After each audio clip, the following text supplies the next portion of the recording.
విజయసాయి రెడ్డికి క్రెడిబిలిటీ లేదంటాడు. అది నీకేముంది జగన్మోహన్ రెడ్డి క్రెడిబిలిటీ? పాపం చేసినా పుణ్యం చేసినా ఏం చేసినా ఇద్దరు కలిసే చేశారు. ఇన్నాళ్ళు చేశారు, ఇద్దరు ఇన్నాళ్ళు కలిసి చేశారు. ఇన్నాళ్ళు పాపం చేసినా పుణ్యం చేసినా ఏం చేసినా ఇద్దరు కలిసే చేశారు. నిన్న మొన్నటి అంటే వరకు పుణ్యం ఏం చేయలేదు, పాపాలు కలిసి చేశారు. పాపాలని కలిసే చేశారు. కలిసే చేశారు. జగన్మోహన్ రెడ్డి దోచుకున్న ప్రతి ఒక్క రూపాయిలోనూ విజయసాయి రెడ్డి హస్తం ఉంది. ఉంది, ఖచ్చితంగా ఉంది. ఖచ్చితంగా ఉంది. అలాంటిది అవును, ఇప్పుడు దొంగలు ఇద్దరు కలిసి క్రెడిబిలిటీ గురించి మాట్లాడుతుంటే ఎలా మాట్లాడుకుంటున్నారు. కదా. ఈయన క్రెడిబిలిటీ, ఈ జగన్మోహన్ రెడ్డి ఏం చెబుతాడంటే విజయసాయి రెడ్డికి క్రెడిబిలిటీ లేదు అంటాడు. విజయసాయి రెడ్డి ఏమంటాడంటే నాకు నీకన్నా ఎక్కువ క్రెడిబిలిటీ ఉంది అంటాడు. అంటే ఆ పాత సినిమాలో ఒక పాట ఉంటుంది, చవటాయన నేను నీకన్నా పెద్ద చవటాయన నేను అని. ఆ పాట ఇద్దరు పాడుకున్నట్టుగా నాకైతే అనిపించింది. నాకైతే ఇంకా వరస్ట్ గా అనిపించిందండి. మీరు ఇంకా సవటాయ సవటాయ అక్కడతో ఆగిపోయారు కానీ ఇంకా నేనైతే అంతకన్నా పెద్ద పెద్ద పదాలా వాడదాం అనుకున్నాను కానీ నేను బాగోదు అనమాట. ఇప్పుడు వెనకటికో సామెత ఉంది, ఇప్పుడు బాగోదు ఇది పతిమత పరమాన్నం ఉంటే తెల్లారినాక చల్లారలేదని చెప్పేసి. వీళ్ళిద్దరూ క్రెడిబిలిటీ గురించి జగన్మోహన్ రెడ్డి మాట్లాడడం, దానికి కౌంటర్ గా విజయసాయి రెడ్డి మళ్ళీ కౌంటర్ ఇవ్వడం, మళ్ళీ విజయసాయి రెడ్డిని ఇవాళ ఇంకో విషయం చెప్తున్నట్టు అంటే వీళ్ళకి తల్లి చెల్లి అంటే లెక్కలేదు. కనీసం తనతో పాటు సహచరుడు దాదాపు నిన్న మొన్నటి దాకా కలిసి ప్రయాణం చేశాడు. విజయసాయి రెడ్డిని కూడా వైసీపీ సోషల్ మీడియా చేతి ఇవాళ ట్రోల్ చేస్తుంది. మొదలు పెట్టాడు. ఎందుకు? విజయసాయి రెడ్డి ఎప్పుడైతే ట్వీట్ పెట్టి సమాధానం చెప్పాడో జగన్మోహన్ రెడ్డికి అర్థమైంది, అచ్చా ఈ పావురం మన చేతిలో నుంచి ఎగిరిపోయింది, అరే ఇంకా తిట్టండి రా అన్నాడు. నిన్న మొన్నటి వరకు సంతబాబు గారు ఇదే జగన్మోహన్ రెడ్డి సోషల్ మీడియా వాళ్ళందరూ విజయసాయి అన్న గురించి మాట్లాడద్దు అని ఇన్స్ట్రక్షన్స్ ఇచ్చాడు. ఇవాళతోటి బ్యాన్ లిఫ్ట్ చేశాడు, ఇంకా తిట్టండి అని. ఇప్పుడు షర్మిల వచ్చి బయటకు వచ్చి విజయసాయి రెడ్డి ఇట్లా ఇట్లా చెప్పాడు అని చెప్పింది. జగన్మోహన్ రెడ్డి బలవంతంగా విజయసాయి రెడ్డి తోటి ప్రెస్ కాన్ఫరెన్స్ పెట్టించి షర్మిలని విజయలక్ష్మిని తిట్టించాడు. అంటే తల్లిని చెల్లిని బలవంతంగా విజయసాయి రెడ్డి తోటి తిట్టించాడు. ఈ విషయాన్ని విజయసాయి రెడ్డి తనకు చెప్పాడు అని షర్మిల చెప్పింది కదా. రేపటి నుంచి చూడండి సంతబాబు గారు, ఈ ఈ తెల్ల జుట్టు తాతని వైసీపీ సోషల్ మీడియా చెడు కూడా ఆడుకుంటుంది. అప్పుడు తెలుస్తుంది ఈ విజయసాయి రెడ్డికి. కాదండి, ఒకవేళ నిజంగా అంత సాహసం జగన్మోహన్ రెడ్డి చేసి ఉంటే కనుక జగన్మోహన్ రెడ్డి ఒంటి మీద గుడ్డలు ఇప్పేసి రోడ్డు మీద నిలబెడతాడు విజయసాయి రెడ్డి. చెయ్యాలి. ఇప్పుడు ఇప్పుడు ఇప్పుడు ఇంకోటి అంటే నేను ఈ మాట ఎందుకు చెప్తున్నానంటే విజయసాయి రెడ్డి బండారం బయట పెట్టింది షర్మిల. విజయసాయి రెడ్డి ప్రస్తావన తెస్తూ జగన్మోహన్ రెడ్డి బండారాన్ని బయట పెట్టింది. అంటే ఒకే దెబ్బకి రెండు పిట్టల్ని కొట్టింది షర్మిల. విజయసాయి రెడ్డి క్యారెక్టర్లెస్ ఫెలో అని చెప్పింది, తన అన్న జగన్మోహన్ రెడ్డి వరస్ట్ క్యారెక్టర్ ఉన్న ఫెలో అని చాలా స్పష్టంగా చెప్పింది. ఎవరైనా సరే ఈ ఈ విజయసాయి రెడ్డి స్థానంలో ఉంటే జగన్మోహన్ రెడ్డి నా తల్లిని నా చెల్లిని తిట్టుపోరా అని పంపిస్తే అతను ఏం చెప్పాడు తన రిజిగ్నేషన్ లెటర్ లో కూడా, నేను 3 తరాల నుంచి ఆ కుటుంబానికి సేవ చేస్తున్నాను అన్నాడు. అన్నాడా లేదా? మరి 3 తరాల నుంచి సేవ చేస్తూ నువ్వు ఉన్నది ఎందుకు? అబద్ధాలు చెప్పడానికా? పైగా రాజ్యసభ మెంబర్ గా రిజైన్ చేసేటప్పుడు నేను అబద్ధాలు చెప్పలేను, అబద్ధాలు చెప్పకపోతే ఈ ప్రస్తుత రాజకీయాల్లో కొనసాగలేము అని పతివ్రత, ఇందా మీరు చెప్పారే పతివ్రత కబుర్లు ఎన్ని. ఇప్పుడు అబద్ధం చెప్పాడు విజయసాయి రెడ్డి, అబద్ధం చెప్పాడు అని షర్మిల చెప్పింది ఈ రోజున. ఇందాక మీరు స్టార్టింగ్ లో ఏం చెప్పాను, నా చెల్లెలే గనక నా గురించి అట్లా మాట్లాడితే నేను ఆత్మహత్య చేసుకునేవాడని చెప్పా. ఇప్పుడు చెబుతున్నా మళ్ళీ విజయసాయి రెడ్డి అదే పని చేయాలి.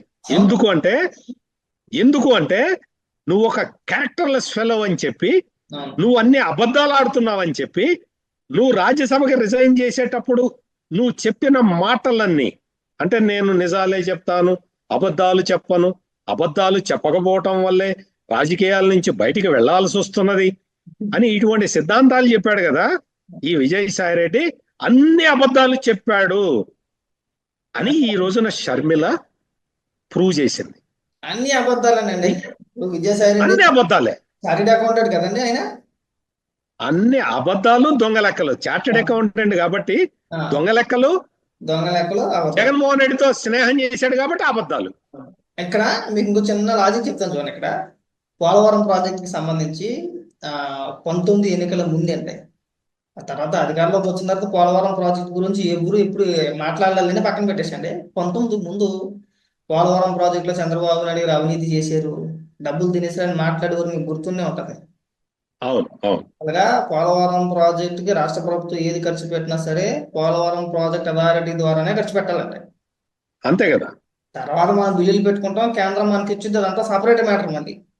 అవును, సో అందులో ఎవరు తినేసేది ఉండదు. ఇవాళ జగన్మోహన్ రెడ్డి 5 ఏళ్ళు పరిపాలించిన జగన్మోహన్ రెడ్డి కూడా తినేసేది ఏమి లేక కదా పూర్తి చేయలేదు. అవును. జగన్మోహన్ రెడ్డి పోలవరం ప్రాజెక్ట్ పక్కన పెట్టడానికి గల కారణం ఏంటనుకుంటారు? మెయిన్ రీజన్ తినటానికి అవకాశం లేక. అసలు రూపాయి లేదు. ఏమని ఎక్స్పెక్ట్ చేసాడంటే భారీగా తినేయచ్చు అని చెప్పేసి రివర్స్ టెండరింగ్ అని చెప్పేసి పిలిచాడు. 500 కోట్ల రూపాయలు తగ్గింది అనుకున్నాడు, కానీ అక్కడ తినడానికి ఆస్కారం లేదు. మనం ఎంత ఖర్చు పెట్టినా అక్కడ పీపీఏ ఉంది మధ్యలో, పోలవరం ప్రాజెక్ట్ అథారిటీ. మనం రూపాయి ఖర్చు పెట్టినా 10 అవును, ఖర్చు పెట్టినా దాని ద్వారానే ఖర్చు పెట్టాలి. అవును. సో ఖచ్చితంగా తినటానికి ప్లాన్ చేసే కాంట్రాక్టర్ ని మార్చాడు. ముందు వాళ్ళకి తెలియదండి, ఇవన్నీ ఉంటాయని తెలియదు వాళ్ళకి. తెలీదు అది. ఉండేది జైలో పడినట్టు ఓకే కాంట్రాక్ట్ ని మార్చేద్దాం, కమిషన్ రూపంలో ఎంతో కొంత నొక్కేద్దాం అని చెప్పేసి వర్కౌట్ చేశారు, కానీ అని ప్లాన్ చేశాడు. వర్కౌట్ అవ్వాల. తర్వాత మళ్ళీ ఏం చేశాడు? ఆ తగ్గించిన 500 కోట్ల రూపాయలు ఏదైతే ఉందో ఇసుక ద్వారా, అంటే ఇసుక కేటాయించినట్టు మళ్ళీ ఒక 500 కోట్ల రూపాయలు మళ్ళీ కేటాయించాడు. అది అక్కడ కూడా వర్కౌట్ అవ్వాల. అక్కడ కూడా మళ్ళీ పీపీఏ అడ్డుపడింది. పోలవరం ప్రాజెక్ట్ అవును, అక్కడ అవును. ఇవన్నీ తెవిలే వ్యవహారం కాదులే అని చెప్పేసి అని ఆఫ్టర్ కోవిడ్ పోలవరం ప్రాజెక్టు వదిలేశాడు. 2023 దాకా దాని ప్రస్తావన తేలేదండి, ముట్టుకో. అవును. తర్వాత పోలవరం ప్రాజెక్ట్ అథారిటీ పైనుంచి కేంద్ర ఒత్తిడి, ఒక పక్కన పోలవరం నిర్వాసితులు ఒత్తిడి తట్టుకోలేక ఒకసారి పోలవరం ప్రాజెక్ట్ చూసొద్దామని వెళ్ళి అక్కడ ఆవుతాయని చెప్పుకొచ్చాడు. డబ్బులు ముద్రించేది కేంద్రమే వాళ్ళ దగ్గర.